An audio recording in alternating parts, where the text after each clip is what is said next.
Shalom. First and foremost, I want to give all praises, honor, and glory to Yahweh, Bahasham, Yahweh Shai, Bahasham, Ruchta Kodesh. Double honors to the elders and the apostles of Great Millstone, and peace and blessings to the elect. And today we're going to go into this article. This is an interesting article. I saw it yesterday dealing with, as you can see, it says terror threat. NYC now deploys largest military presence in subways since 9/11 aftermath, which I think is now about 1,000 National Guard troops over there, which is real interesting, right? So it says New York, and that's why it says terror threat. Is there something that they know that they're trying to guard against, but they don't want to tell the public? It says New York Governor Kathy Hochul beefed up the number of New York National Guard members patrolling NYC subway stations, marking the largest military presence in the city's subway system since the aftermath of 9/11. This frightened, this heightened security measure coincides with mounting public hysteria over unidentified drones in New Jersey, New York airspace, and the rising threat of terrorism. On Wednesday, and also speaking of that, it just, sort of dawned upon me that, not dawned, but, it just came to mind that, Iran has still been, these according to sources that we've been seeing so far, Iran is still after their revenge, against the Trump admin for that assassination that happened years ago, right, of their general Qasem Soleimani. So, there have been different attempts that we've seen, and maybe they might plan something for the beginning of the next year, right? The inauguration or whatever the case is. We have to wait. We have to watch and see, So, just something to think about when they mention the threat of terrorism over there. On Wednesday, Governor Hochul told reporters that 250 additional Guard members will join the already deployed 750 Guard members. So that goes up to 1,000, right? To combat rapes, murders, and robberies that plague NYC's subway system. And isn't that interesting? That's how bad the system has become, to where it's become a zone of rapes, murders, and robberies, right? The subway system. So your problem here isn't just a matter of missing, your train or running late because the MTA is unreliable. But now, it's about, like, you could lose your life. You know what I'm saying? You could get assaulted. There's certain footage that is pretty disgusting where you have homeless people or just people who are not mentally sound, excreting waste, right, in the subway. I mean, doing just the most disgusting things. But this is what New York's system has become, right? The famous subway system. Anyway, but if you have to deploy an additional 250 guards, then it makes people wonder, right? This might have a bit more to do than just combating rapes, murders, and robberies, right? And even if it's not because there's some major terroristic presence there, it's desensitizing the people to this police state where they're already used to seeing National Guard troops over there. So if these troops start, maybe looking a bit more, whether they start, mixing in some UN troops in there, or I don't know, whatever they try to go with, people are used to seeing troops with ARs and so on every street, on every corner. In March, when we heard about the initial deployment, we asked, This marks the largest military presence in the city's subway system since the aftermath of 9/11. Local paper Gothamist noted. Really need rifles. Let me see. I think I missed something here.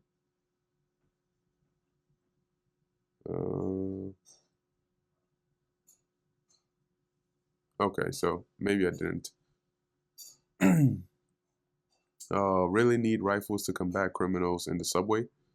Seems like there has been an ongoing terror threat. And there has, right? They just don't tell the people everything. Pretty obvious. Breaking New York National Guard and state police have arrived at NYC subways after the governor deployed them to combat a big increase in violent crime.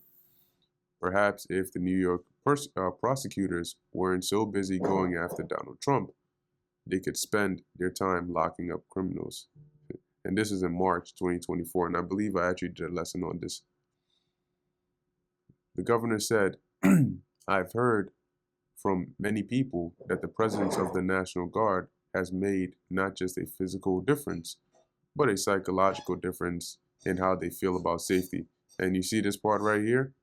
Very key, right? A psychological difference about how they feel about safety, or in how they feel about safety, because, you know, they're thinking, oh, yes, by seeing more of a military presence, I feel more safe. Well, that's still conditioning your mind, because that is the feeling they want you to have. So when they actually, when, for example, if they have to declare state of emergency, they have to, fill the streets with troops. If maybe they just start adding tanks and all these things, for you, your go-to, association is safety. So it's okay. All right. It's all part of gradualism, step by step. First in the subways, then here, then here. And before you know it, it's everywhere.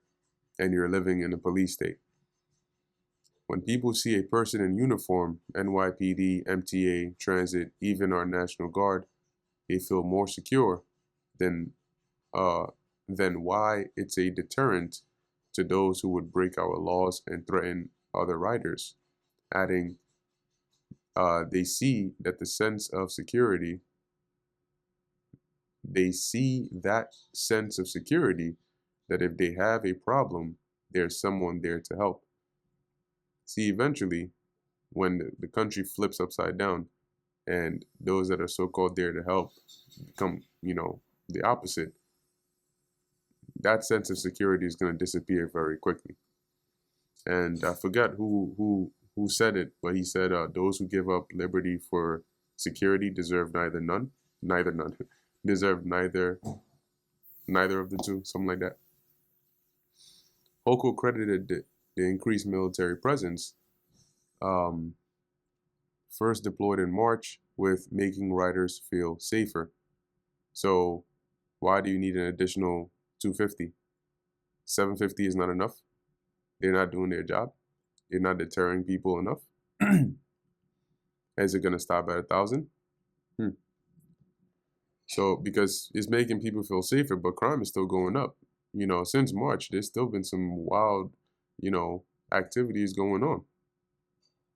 So they just come to stand around and just to show force, but what do they actually do?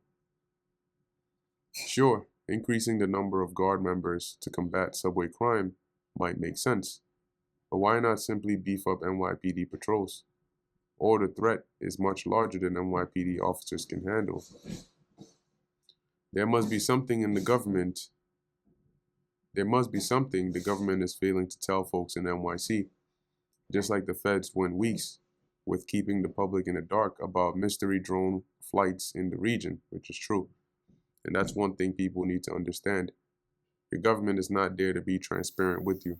They're there to control your perception of things, because that's how they remain in control. And so, as their saying goes, perception, deception, if they control how you see something and what you think about it, they control your truth. And if they control your truth, then they can even make a lie seem like the truth to you. The most alarming issue NYC faces comes from disastrous Biden-Harris open borders that flooded NYC with upward of 200,000 unvetted migrants, some of whom may be pre-trained terrorists. Very true. They've caught a lot of them trying to come in to do terroristic acts, but things continue as they are. In the short term, the threats to the homeland are rising, as described by Dr. Mahmoud Sengiz, an associate professor and research faculty with terrorism. All right, that's a long title. Radicalized Hamas members may increasingly look to Al Qaeda as a more viable destination for their operations, given Al Qaeda's growing capabilities and its strategic ties to Iran. This shift could significantly strengthen Al Qaeda's position in the region, making it an even more formidable threat to the West and Israeli interests in the future. And then, meanwhile, the FBI has reportedly arrested Egyptian national Abdullah Ezeldin Taha Mohammed Hassan in Virginia for plotting a terror attack against the Israeli consulate of New York. So, as more of these articles come out, once again, people hear it, brush it aside, but eventually one of them is going to slip through and boom, then it's going to be a whole nother, 2001 or worse. According to the FBI affidavit, Hassan planned a mass casualty attack at the Israeli consulate. And we all know what happened after 2001, right? And basically, they use that as a premise to do a whole bunch of things. In this case, you can already see how something like this or an attack like this would be able to justify them, going haywire, not only locking everything down, but suspending the Constitution, like those kinds of extreme measures they'd be able to do because the world is already on the brink of that anyway. While Hochul claims beefing up the National Guard's presence to the highest levels since the aftermath of 9/11 is merely to combat crime, the expanded deployment is likely a response to a more significant threat than drug addicts and rapists, considering Democrats have transformed America into a terrorist playground with open borders. So, real interesting state to be in. And what I wanted to get is 1 Thessalonians 5:3. For when they shall say peace and safety, then sudden destruction cometh upon them. Do you know why a lot of terrorists, they do attacks on some of those, celebratory days and what seems like random times? It's because of that peace and safety. And I mean, a good portion of those are inorganic, let me put it that way. And if it's inorganic, then those that are orchestrating it obviously know when people's guards are down. So holiday seasons, mass gatherings, people are focused on something else.